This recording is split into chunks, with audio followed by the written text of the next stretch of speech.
dan bahagia. Para aktivis pendidikan, saya akan membahas tentang refleksi filosofis pendidikan nasional Ki Hajar Dewantara.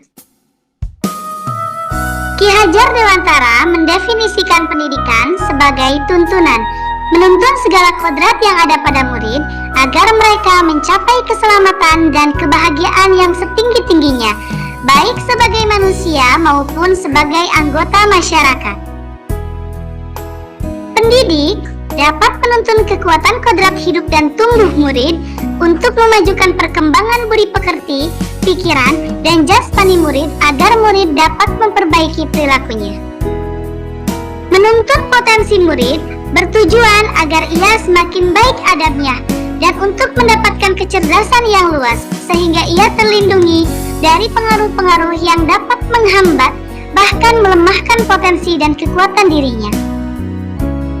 Pendidikan bukan hanya transfer pengetahuan saja, tetapi juga mendidik keterampilan berpikir, mengembangkan kecerdasan batin, hingga akhirnya murid dapat mencapai keselamatan dan kebahagiaan.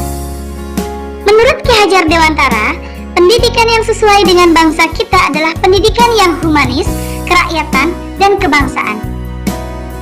Mari kita lihat potret pendidikan masa lalu dan potret pendidikan masa kini.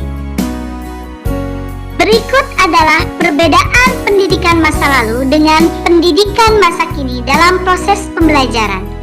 Pendidikan masa lalu berpusat pada guru atau kita sebut dengan teacher center. Sedangkan pendidikan masa kini itu berfokus pada murid atau kita sebut dengan student center.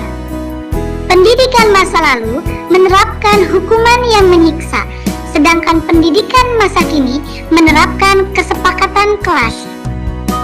Pendidikan masa lalu menekankan pada aspek kognitif, sedangkan pendidikan masa kini menekankan pada olah rasa, olah karsa, olah cipta, dan olahraga.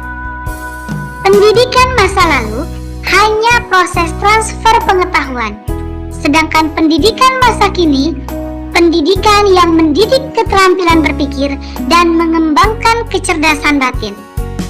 Pendidikan masa lalu berfokus pada hasil, sedangkan pendidikan masa kini berfokus pada proses.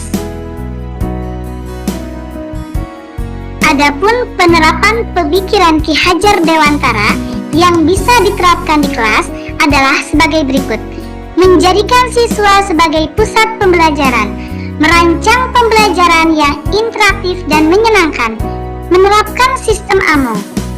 Pembelajaran disesuaikan dengan kodrat alam dan kodrat zamannya.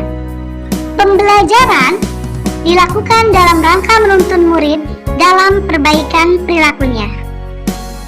Terakhir adalah pesan untuk pendidik. Pendidik telah dianggap sebagai pemodelan yang patut ditiru, maka sudah seharusnya pendidik mulai memantaskan diri agar menjadi teladan yang baik bagi peserta didik.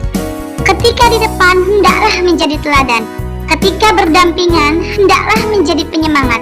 Dan ketika di belakang, hendaklah menjadi pendorong. Salam dan bahagia, Ibu dan Bapak Guru hebat.